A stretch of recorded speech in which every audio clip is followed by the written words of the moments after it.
pourquoi Renault sur les Champs-Élysées? Eh bien, c'est le côté visionnaire de Louis Renault, qui savait très bien au début du siècle que tous les gens aisés, tous les gens riches venaient de toute façon à Paris, de province ou de l'étranger. Paris, c'est la capitale du monde pour ces populations-là. On y vient pour plein de raisons, et notamment pour y commander une voiture. Et donc Louis Renault se dit qu'il fallait trouver un écrin à la mesure de ce qu'il souhaitait pour la marque, qui puisse la mettre en majesté. Et pour la mettre en majesté, il comprend très vite que l'idéal, c'est l'avenue des Champs-Élysées. Alors, il faut avoir en tête que si nous fêtons les 100 ans de présence de Renault sur les Champs-Élysées, ça s'est articulé autour de 3 périodes très différentes.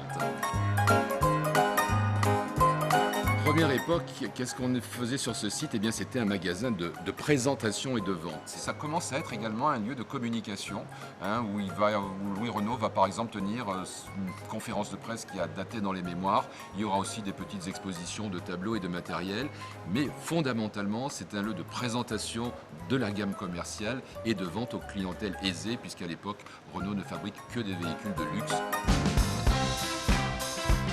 Début des années 60, ça crépite un petit peu partout. C'est la mode des drugstores, et puis c'est l'époque des public houses.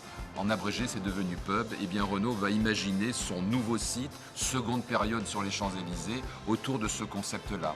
Ça va être non seulement un magasin d'exposition, dans un nouveau bâtiment, puisque le bâtiment aura été rasé et reconstruit tel qu'il est aujourd'hui, mais ça va être également une toute nouvelle activité, c'est la première fois que ça existe en France, qui va être une activité de restauration dans un lieu commercial. Et le restaurant du pub Renault va devenir le point de convergence obligé sur les Champs-Élysées. Et un peu plus tard, Renault va avoir l'idée d'en faire également un musée automobile. Ça va être, en quelque sorte, avant la lettre, le premier site des voitures à vivre. Alors, troisième période, ça commence à se préfigurer à la fin des années 90. Le pub Renault tel qu'il a existé est en fin de vie, est en fin de course.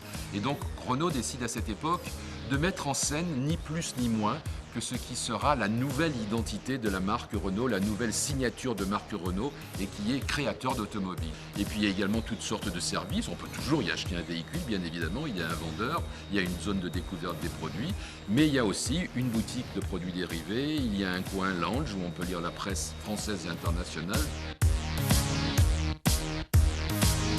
10 ans d'atelier Renault. L'atelier Renault a été conçu sur la base de la fréquentation du pub Renault, 800 000 visiteurs, on a 2,5 millions par an, ça fera 25 millions en fin d'année. Il est temps de rénover le site et il est évident que ce site d'image de Renault sur les Champs-Élysées se doit de porter l'image de la marque. Donc on ne touche pas à la structure immobilière du site, il y a toujours le hall d'exposition, le restaurant mezzanine et la façade, mais qui sera totalement nouveau avec une nouvelle peau, comme disent les architectes, avec de nouveaux coloris, avec un espace d'exposition complètement repensé. Et nous en attendons beaucoup.